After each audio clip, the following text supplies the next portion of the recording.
शेख सदीद बोस्तान में फरमाते हैं कि एक किसान जंगल से गुजर रहा था कि शदीद बारिश की वजह से पूरे जंगल में बहुत कीचड़ था। जंगल से गुजरते हुए किसान का गधा कीचड़ में फंस गया।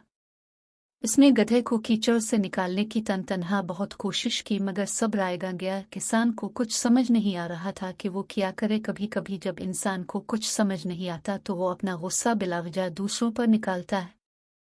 इसी तरह सारी रात किसान परेशानी के आलम में सब जानने वालों को बुरा भला कहता रहा। इसकी जुबान से ना दुश्मन बचा, ना दोस्त और ना ही बादशाह, क्योंकि जंगल बादशाह की सल्तनत का हिस्सा था। इत्तेफाकन बादशाह का अपने गुलामों के साथ जंगल से गुजर हुआ। सब ने सुना कि एक किसान बादशाह को बुरा भला कह रहा है।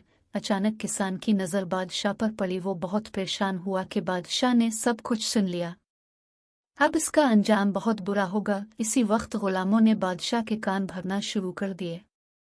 एक बोला कि बादशाह, इस शख्स की गर्दन तलवार से आड़ा दी जाए, क्योंकि इसने आपकी शान में गुस्ताखी की है। दूसरा गुलाम बोला, ये बादशाह, इसको कैद खाने में डाल दिया जाए, क्योंकि इसने न सिर्फ आपको बुरा भला कहा बल्कि आपके खानदान की भी बुराई की है।